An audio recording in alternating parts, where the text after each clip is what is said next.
And today we're going to be talking about financial prudence, the strategic conductor of a thriving business. I know as a business person, you are supposed to be a risk taker, but hey, while you are taking the risks, there are precautionary measures that you should adopt to avoid losing out totally. So this morning, Mr. Tony is going to be doing justice on financial prudence. So let's begin the conversation by first, having an understanding of what financial prudence is all about. Yeah, well, prudence is wisdom, right? So basically, financial prudence is needed for the success of any business, right? Chamaka, did you know that a large percentage of businesses fail before they turn 1 year? And most businesses actually fail before 3 years, right? So according to the latest data, up to 90% of startups fail across almost all industries. The average failure rate for year one is 20%. However, in years 2 through 5, a staggering 70% of new businesses will fail, right? So basically, most businesses fail. 20% of businesses fail before they turn 1 year. And there's a reason for that. There are a number of reasons, actually. One is a lack of experience. Two is spontaneity. A lot of people are very spontaneous, like I told you, Nigerians are very copycatish, right? Uh-huh. And so somebody starts, I remember when a young man started a revolution of restaurants in Enugu here. I won't call his brand, but you know who I'm talking about. So he started a small restaurant and started doing very well. And then everybody, knew him, wanted to open a restaurant, right? Mm-hmm. And now if you look at the stretch from number 1 Chime Avenue all the way to the middle of Chime Avenue, almost all the restaurants that sprung up are all shut down. Not all of them, but a lot of them are, shut down. So spontaneity is a thing. People want to start a business because somebody did it and started a business and did well. Then I want to start the same business. Another major mistake that businesses do in Nigeria, especially, is that they don't do their feasibility study. They don't do a business plan. They don't even believe in it, right? Now, business professionals like us, prepare business plans and feasibility studies and all different other business documentations for businesses, right? But the experience is that they will always tell you, nah, I've seen guys about life here. I mean, why are you telling me that for me to succeed, I need a document. So they prefer to just jump into it, and then they mess around and get to tell the story, and so that's part of why. But then the other thing is a lack of financial. There are so many reasons businesses fail, but I want to dwell on the financial prudence. A lack of financial prudence, right? People believe culturally that we must spend money. Once there's money, we have to spend it, right? And so you decide to start a business and you go outsourcing funds. So there are a number of ways, we talked about this on this show, a number of ways that you can fund any business, right? Mm-hmm. So it's either you get it from the bank or you get it from friends and family or you do crowdfunding. Mm-hmm. But most people, once they see a heavy amount of money in their bank account, their spending nature comes up. They think of what I need to buy. I need to buy a shoe. I need to buy, a car. I need to move into a good house. I just need to live a good life. And this is why, that's the problem the central bank has had for quite a while, right? There are a lot of intervention programs that central bank and Bank of Industry and a couple of other institutions have for small businesses, and especially the agric loans, right? Mm-hmm. But the experience is that not every time, but most times you give people a huge amount of money designed to do a certain, fulfill a certain purpose. What they want to do is marry a wife, buy a car, right? Move into a good house. Now, forgetting that money that you have is budgeted for a purpose, and that purpose is business.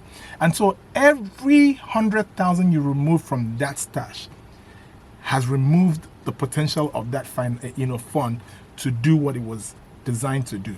And so this is basically why businesses fail. Financial prudence is very, very important in business, right? Mm-hmm. And so we'll talk about, some of the basic reasons why it's important. So number one question that I have here is, how can businesses effectively monitor and control their expenses for optimal financial health, right? There's a strategy that I use that works, right? There are different other strategies. Some people will tell you to do a 33.3%, principle. What that simply means is that you take, your profit at the end of every year, you divide it into 3, right? You take one for keeps, then reinvest the other one part in the business, and then keep one part for eventualities, right? So there are different principles. But for me, there's something I did over the years that worked for me. And that's the fastest way to grow any business. And I'm going to say it here today. What I did and what I found that a lot of prudent business people did is to plow back, what we call a plowback system. That is to say that every profit you make in your business, you put it right back into that business, right? You put it back into that business until you break even, until you've gotten to that point where if you take money out of the business won't suffer. Won't feel it. That's right. But what most small businesses do is the same problem of being spendthrift. Every time they make profit, they want to buy a new Italian shoe. Every time they make profit, they want to buy, a car. Now, until the business is, comfortably, standing, you don't have to spend anything. You don't even have to take salaries, right? So a wise businessman will have to be frugal in their spending for the sake of business, for that business to succeed. So there are a number of things that you have to do. For example, if it's a new business that you started and it hasn't started making, steady profits, what I mean by steady profit is that you're making a certain amount of money, month on month. No matter what you do, that money is coming in. Until that business comes to that place, you don't have to actually take salaries. You could take a little stipend for yourself if the business can support it. But if the business can't support it, don't take anything. Find other ways to sustain yourself, but make sure you sustain the business first. And so that means you don't take salaries for yourself. And every money that comes into the business, you plow it back. What that does for you is that really, if you plow back, you grow the business faster. Right? Can you imagine? I'm going to give, this is a season I just remember this now, but this is a season for me to actually say this.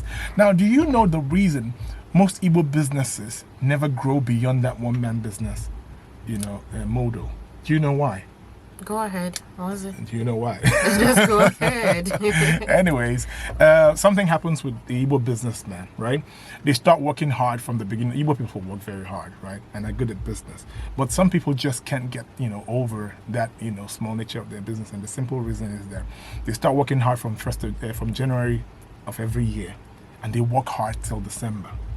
In December, they take all their profits and they buy a brand new car. Because it's festive season.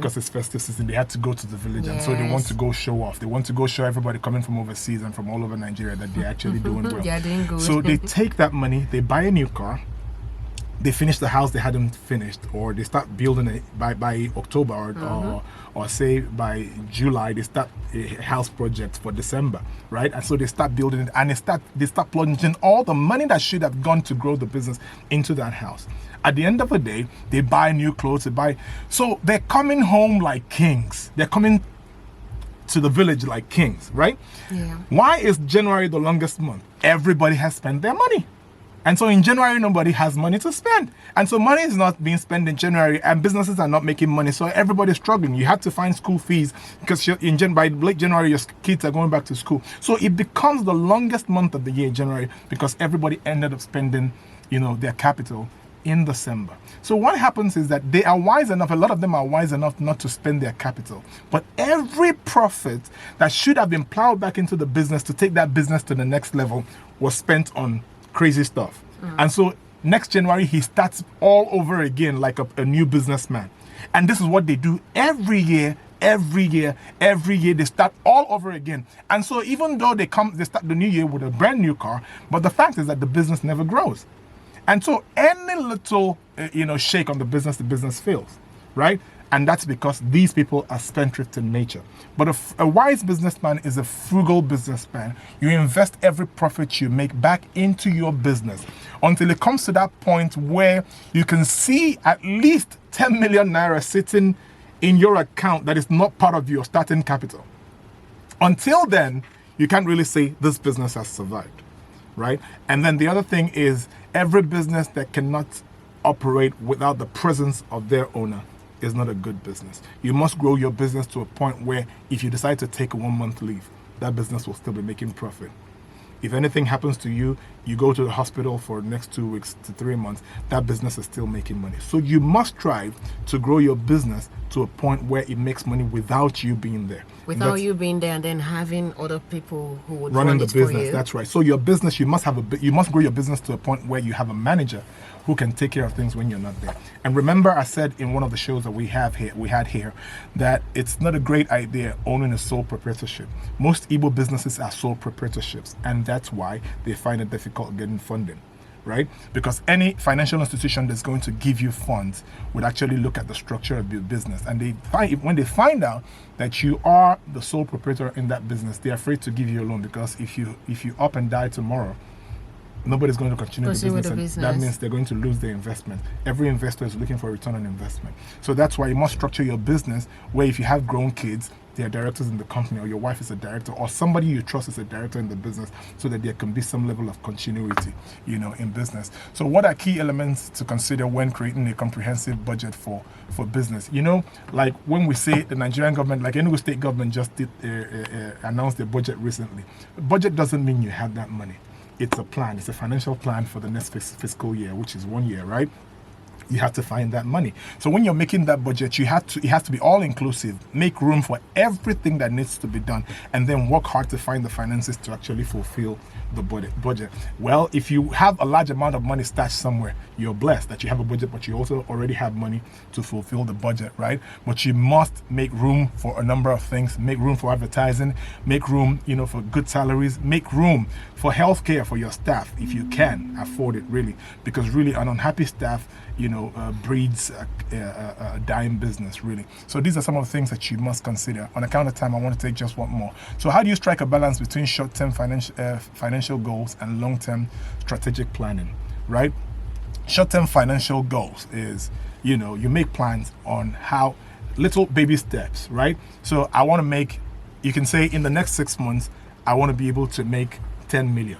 And then you ask yourself, how do I make 10 million in the next 6 months, right? If you have products that are selling for 50,000 each, then you calculate, you divide 10 million by 50. It gives you the number of those products that you have to sell to get to 10 million, and then you target it that way. Okay, if I sell 50 of these, it will give me a certain so amount of millions, right? And so that's what I'm targeting. You don't look at it globally, because a lot of times when you look at it globally, it overwhelms you. But little baby steps. Okay, let me sell 10 this week. If I'm able to sell 10 products of 50,000 this week, that means 50 times 10 gives me 500,000. So that means this week I'm making 500,000. So next week I can decide to target 15. So it's 50 times 15. You just keep making baby steps, but make sure that you're taking positive steps to achieve those goals. And so patience is also required. What? Patience is also required. Absolutely, in business. And that's another problem. A lot of business people don't have patience, so they want to make it overnight, especially in Igbo. I don't think we should draw it down to Igbo. Yeah, well, I have to tell you. Forget about it. I have to tell you, I'm an Igbo man, and Igbo people are listening to me. I want Southeast to get it right. We have to get it right. Patience is a virtue in business, and Igbo people don't have a lot of patience in business, but you have to have patience. But anyway, like I said, little baby steps, just like that. So target it this way. I want to do 10 sales of 50,000 each this month. Next month, I want to increase it to 15. The next month, I want to. So you see, you're making baby progress, right? Growing. But every task you set out to accomplish and you accomplish motivates you to actually achieve the next one, right? So, and every time you achieve the next one, give yourself a pat on the back, like a little bit of treat or something. You can add a gadget in the office that you didn't have. Right, you can say, okay, today I'll buy a MiFi to make sure. Just to enhance your work. Exactly, to motivate yourself and congratulate yourself for achieving that goal. And you keep doing it that way. By the time it's 12 months, you will see what you've actually achieved in that business, and you would have actually made it better because of the simple principles that you've implemented that other business people are not implementing. So financial prudence in business is absolutely very important. And I encourage every Igbo person or any Nigerian listening to me right now to find ways to make sure that you're financially prudent. And to end it, I want to give you an example. I know a man, I would say a friend, but not very close friend, right? So living in Warri, a couple of years ago, he started a business and did the crowdfunding. He went the crowdfunding route and got billions in investments, right? Now, and he started buying cars. He started spending money, irresponsibly. I'm sorry to say, but he started spending money irresponsibly. He was buying cars that were for the business that wasn't actually needed. There was no frugal, quality about what he was doing. He would go to this church and he would donate money and all of that. You don't forget that the monies you're spending are monies donated by people for you to actually run and make profit on. And so you do not do corporate social responsibility until your business is profitable. When you take money from the business and you give to people, people are hungry and they come and beg you for money and you give them every time. Yes, you're doing something beautiful, but you can't take money that's not yours and give to other people. Do you know that after a while, he ran into trouble? He didn't have money to run the business, and investors started looking for profit and he didn't have profit to give to them. Do you know he went to jail?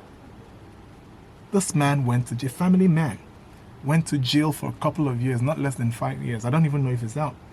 Right? And all of those people he helped were nowhere to be found. And that's because he was not really prudent in his business practice. So if you're listening to me today, it's very important that you become very financially prudent, and it will save your business. Frugality is key. Sometimes we witness some businesses folding up at the beginning of the year because they made both needful and needless spendings. Exactly. It's not only just for business owners. We as individuals private too, individuals, that's right, will make a lot of careless spendings. How many shoes did you buy this December, Chiamaka? I'm Say yet to even buy any. The nature of this job doesn't even allow me to observe certain holidays. So I don't know what's Christmas. But Chiamaka, why is it? Where did that culture come from? Like, you must buy new stuff every December. You must buy new clothes. I have this view about festive seasons. If I don't make it this year, there's going to be another year. And by the way, whatever it is I'm giving myself now, that should be the attitude. I can give myself those treats like That's every right. other time of the year. So we need to Don't cut down spend on the pressure. That's why you see a lot of financial fraud, a lot of 419 people, what we call Yahoo. Everybody wake up in December, yes. Because they had to show off. They had to buy new shoes. A lot of girls are out there doing stuff. It's just a matter of days. How many days are we even looking at? It's not even up to 2 weeks. So let's just take it easy. Let's avoid making wrong decisions this period. It's very important. Believe me, you don't want to be caught up with the January has 100 days or 150 days.